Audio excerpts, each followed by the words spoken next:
Hi everybody, welcome back. We're continuing our discussion of kitchen lighting, and we're going to consider all of the different tasks that happen in a kitchen, their specific locations, and how they should be eliminated.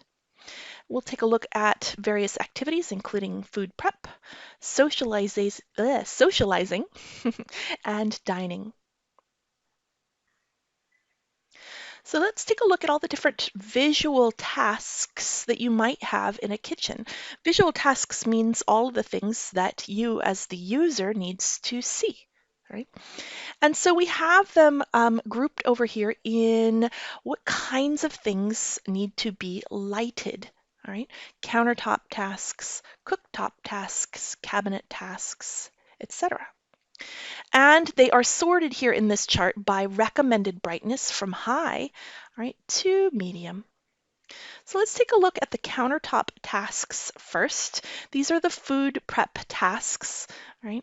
And an issue with countertops is that you could have shadows created by the user. If the light is behind your user, it'll throw shadow on the countertop. Right. You might also have veiling reflections. This is when you have a shiny countertop and you really can't see what's going on because there's some glare from the task lighting.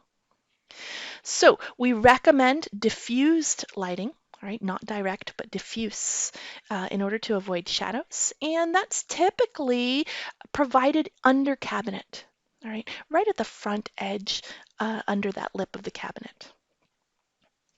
Moving on to cooktop tasks, all right, this is again food prep, but on the range top, all right, or cooktop. And there can be an issue here with shadows created by the hood element itself. It's important that we have enough illumination and that it be very concentrated on our task, right? And therefore, it's recommended that that lighting be integrated into the hood. All right, we also have the cabinet task. What is a cabinet task? It is for identifying items that are in a cabinet and being able to reach them and see them clearly. All right. So some issues with lighting your cabinets is that you can have some sharp shadows, all right, some dark shadows in the back of your cabinets, so you need to reach the top and the back of those cabinets. And you want to avoid casting sharp shadows on the doors. I mean those scalloped, round shadows that happen when you place lights that are too close to your cabinet doors. We need slightly less overall brightness, right? It's not as visually difficult of a task as the countertop or the cooktop, right? And so we recommend a diffuse light up over the cabinet fronts, located on the ceiling, but pulled slightly away from the cabinet fronts, all right? So you don't get that scalloped look. All right, so visual tasks, those are the different kinds of things that we need to see. Now let's talk about the different activities that happen in a kitchen. And the major one is food prep. All right, so the key food preparation activities typically take place on horizontal surfaces, countertops, sinks, cooktops, islands, etc. These spaces are usually, all right, either located directly under a cabinet, all right, they're covered by a range hood, or they could simply be open to the ceiling above. Your kitchen and bath planning guidelines has an illustration of some effective task lighting for food prep. And so we see an illustration right here of that under cabinet lighting source, right, that is providing a diffuse light over the entire countertop area. After food prep, right, which is the major activity that happens in a kitchen, another major activity is socializing. All right, so it's important to provide lighting for this activity. Effective lighting for socializing, all right, favors people's faces. It's important to connect participants in your conversation. Right? And so the quantity of lighting, how much lighting we have, is less important than the quality. It's very important to have good lighting. It's not important that it's bright. So we want soft and diffused light, right? And what we don't want is one concentrated bright light directly from overhead, right?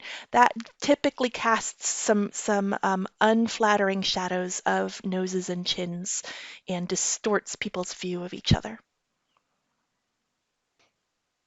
While we're talking about socializing, let's specifically focus in on dining. All right, because that is the major social activity here. All right, your light sources need to be positioned to eliminate glare and avoid shadows in the dining area. So your size and location of luminaires should be carefully placed. Here's a couple of examples. On the left, we have a dining room with layered lighting.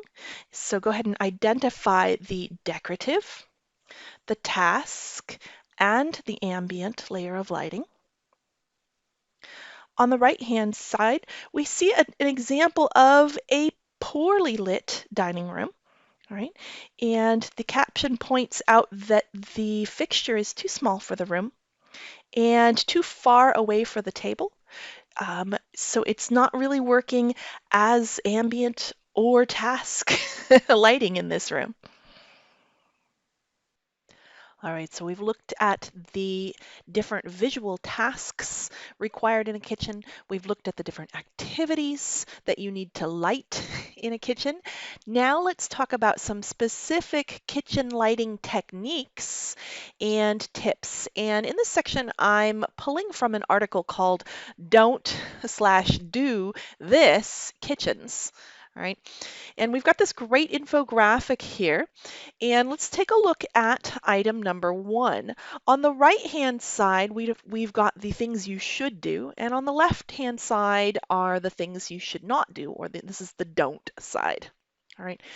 So one thing that you should do is to include under cabinet lights centered over the countertops. All right, this gives a nice even distribution where the light is needed up towards the front of the countertops. All right. So make sure not to install those under cabinet lights, excuse me, kind of at the back of the counter. All right.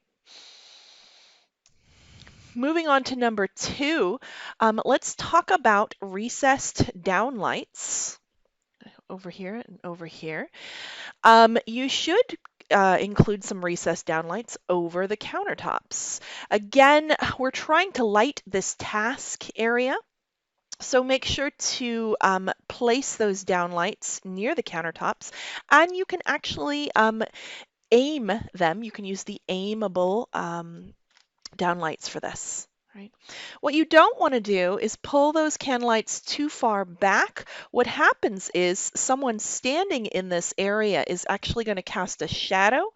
Their shadow will fall forward onto the countertop, which is kind of counterproductive. All right.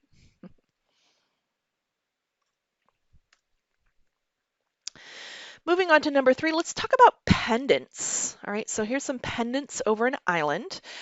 Make sure that you choose pendants that work for your task. All right, and so we're looking for pendants that are going to throw their light down towards the work surface here. All right. What you don't want are pendants that are purely decorative. Maybe they have clear glass. They are throwing their light in all sorts of other directions. All right, you're not going to get the task lighting, and you might get some glare into your user's eyes. Our last tip and technique here is with light down in near the lower level of your kitchen, and that could be under the bar, all right, and it can be down here in the toe kick. All right, so the suggestion is to include this level of lighting, all right, make your space more comfortable. And so our don't over here is simply don't leave this out. You'll end up with a dark and uninviting space. All right, everyone. In this video, we just concentrated on the design aspect of lighting design. We started looking at the visual tasks that are performed in a kitchen, all right, the different activities and how we need to light them, and then some specific tips, tricks, and suggestions for lighting in kitchens.